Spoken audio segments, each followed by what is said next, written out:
Guwahati police ने एक bank account scam network का पर्दाफाश किया है। 4 लोगों को गिरफ्तार किया है। पकड़े गए लोग लालच देकर लोगों के बैंक खातों के साथ गड़बड़ी करते थे।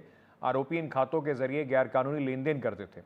पुलिस ने इस मामले में 44 चेकबुक, 12 पासबुक और करीब 50 एटीएम कार्ड और यूएई, थाईलैंड की मुद्रा भी बरामद की है। कई यूपीआई स्कैनर, 17 सिम कार्ड, 3 निजी डायरियां भी बरामद हुई हैं। पिछले साल दिसंबर में रायत अली नाम के एक शख्स ने अपने दोस्त बबलू दास के खिलाफ एक रिपोर्ट दर्ज कराई थी। अली का आरोप है कि उसके निजी कागजों के आधार पर दास ने एक निजी बैंक में खाता खुलवाया।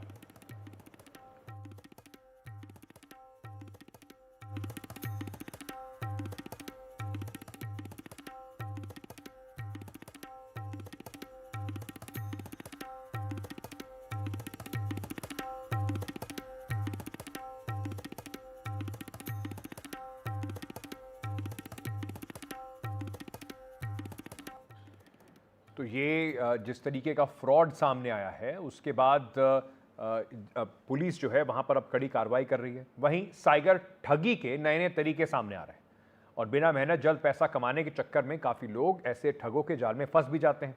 ताजा मामला हाईबॉक्स नाम के एक ऐप से जुड़ा हुआ है, जिसके जरिए करीब 100 करोड़ रुपए की ठगी को अंजाम दिया गया।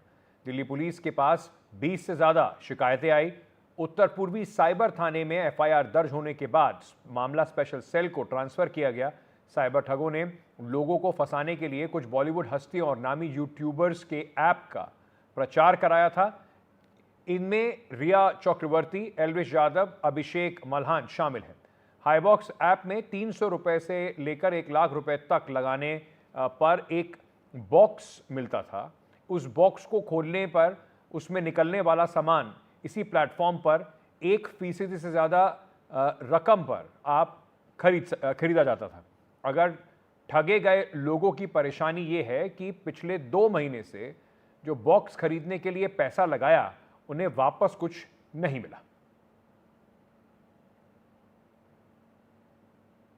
हाईबॉक्स नामक एक ऑनलाइन ऐप के जरिए लोगों को मोटी कमाई का झांसा देकर करीब 100 करोड़ रुपए ठग लिए गए हैं। आपको बता दें कि ये जो ऑनलाइन ऐप है वो एक ऐसी ऐप है जहां पे लोगों को बॉक्सेस मिलते हैं। लोग बॉक्सेस खरीद सकते हैं, करीब 300 से लेकर 1 लाख तक के बॉक्सेस खरीद सकते हैं। और खास बात ये है कि अगर बॉक्स में जो सामान है वो लोगों को नहीं पसंद आया तो वो इसी ऐप के जरिए वापस से उस बॉक्स को बेच सकते हैं करीब 1% ज़्यादा रकम पे, जिससे उन्हें मुनाफा होता है। मान लीजिए कि अगर उन्होंने 1 लाख का एक बॉक्स खरीदा तो वो अब उसे वापस इस ऐप पे 1,01,000 रुपए में बेच सकते हैं।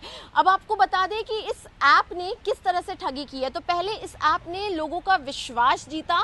कई सारे जो इन्फ्लुएंसर्स हैं, सोशल मीडिया इन्फ्लुएंसर्स, उनसे इन्होंने एडवर्टीजमेंट्स कराए जिससे इन्होंने लोगों का विश्वास जीता और फिर लोग जो है इसमें इन्वेस्ट करना स्टार्ट करने लगे। शुरू किया लोगों ने और लोगों के पैसे फंस गए। शुरू में तो कुछ लोगों को पैसे मिले, लेकिन धीरे धीरे उन्हें कोई भी जब पैसे विड्रॉ करने की कोशिश करते थे तो उन्हें उनके पैसे नहीं मिलते थे उन्हें, और उनके पैसे फंस गए। और इस घटना के जो शिकार हैं वो कोई एक इंसान नहीं है, कई सारे ऐसे लोग हैं जो इस घटना के शिकार हो चुके हैं। और उत्तर पूर्वी थाना में कुछ एफआईआर्स भी दर्ज किए गए हैं, वहाँ के साइबर सेल में कुछ एफआईआर्स दर्ज किए गए हैं और लोग जो है वो परेशान हैं और धीरे धीरे सामने आ रहे हैं हिम्मत करके और अपनी जो समस्या है वो बता रहे हैं। तो इस मामले की जांच करने के लिए हम नोएडा में सेक्टर 126 में, जहां फॉर्च्यून 1 है, वहां पे इसकी ऑफिस हुआ करती थी पहले, तो वहां पहुंचे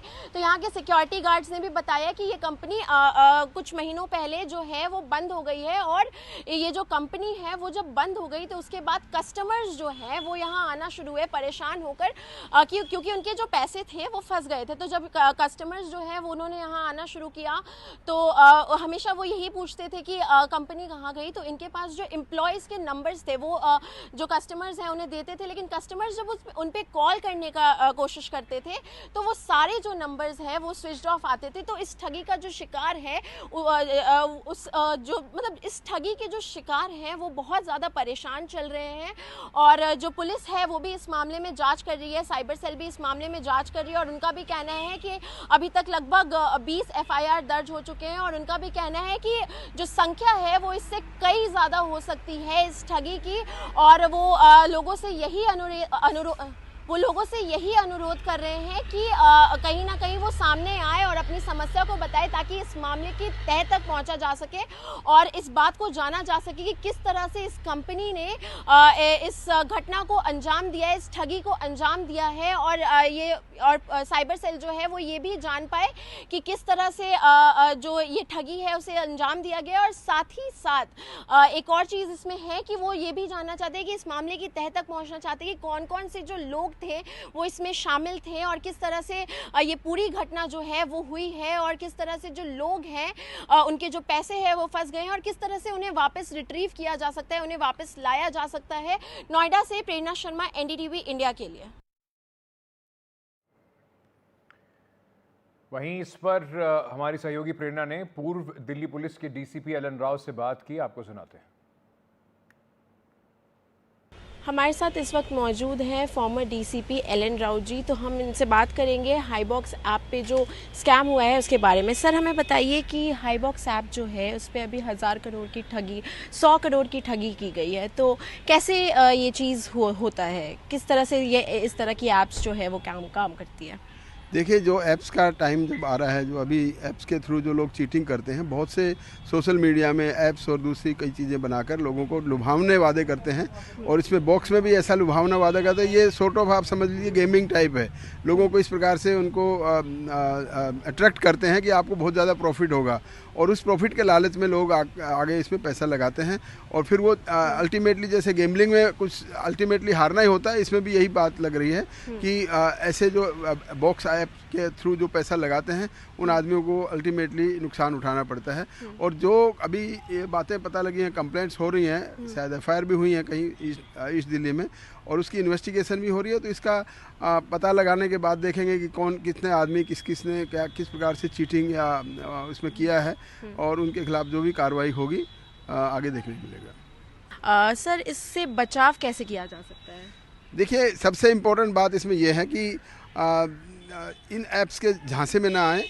किसी भी प्रकार का कोई भी लालच कोई देता है किसी को, तो वो लालच में ना आए, वो ज़्यादा सबसे इम्पोर्टेंट बात यह है। और जो आदमी लालच में आएगा, कोई भी, आप ये मान के चलिए कि कोई भी इस दुनिया में फ्री कुछ नहीं है। जब भी कहीं पे आपको लगता है कि आपको फ्री दिया जा रहा है या आपको मल्टीपल आपको प्रॉफिट होगा, और इस प्रकार से कि आपको इतना लगाओगे इतना पैसा मिलेगा, तो इस ऐसे झांसे में ना आए उनके लोगों के। लेकिन ये जो लोग हैं जो ऐसे चीटिंग करने वाले हैं, वो इसी बात का फ़ायदा उठाते हैं। कोई भी आदमी ऐसे झांसों में जल्दी आ जाता है, लालची जो है ना, हम लोग लालच में आ जाते हैं, तो लालच के चक्कर में, और ये ख़ास तौर से टारगेट करते हैं रिटायर्ड ऑफिसर्स को, या कोई ऐसे जो बिजनेसमैन है जिनको जल्दी से जल्दी पैसा बनाने की ललक होती है, तो ये अपने डेटाबेस से निकालते रहते हैं किस आदमी से कैसे करना है, और वो फिर ऐसे ऐप्स में उनको फंसाकर उनका पैसा ऐंठ लेते हैं, और फिर वो इस प्रकार से चीटिंग करते हैं। तो सर, अभी तक कुछ आइडिया कि कितने कंप्लेंट्स आए हैं इस रिगार्डिंग, इस पर्टिकुलर हाईबॉक्स ऐप के रिगार्डिंग? अभी तक जो न्यूज़पेपर से पता चला कि काफ़ी कंप्लेंट्स हैं, may be in hundreds, but बहुत से लोग होंगे जो ऐसी उसका शिकार हुए हों। शायद आपके इस टीवी माध्यम से लोगों को पता चलेगा कि इसमें कंप्लेंट भी होती है। बहुत से लोग इस बारे में कंप्लेंट इसलिए भी नहीं करते हैं कि कोई पता नहीं पुलिस एक्शन लेगी या नहीं लेगी। तो इसमें मेरा सभी से गुजारिश ये है कि जो भी इसे चीटिंग के शिकार हुए हैं वो तुरंत पुलिस में रिपोर्ट करें, और उसका इन्वेस्टिगेशन होगा। इन्वेस्टिगेशन होने के बाद इन लोगों तक पुलिस पहुँचेगी, और जब इन्वेस्टिगेशन करने के बाद ये लोग सामने आएंगे, तो फिर इनका ये जो चीटिंग करने का जो धंधा है ये रुक जाएगा। और ऐसे एक्शन लेने से, अगर ये आदमी अरेस्ट होते हैं, एक्शन लिया जाता है, इनसे पैसे रिकवर होते हैं, तो बहुत से लोग आगे जो ये काम करने वाले दिख रहे हैं कि वो करने की वो रखते हैं कि हम भी ऐसा करेंगे, तो उनके ऊपर भी एक लगाम लगेगी।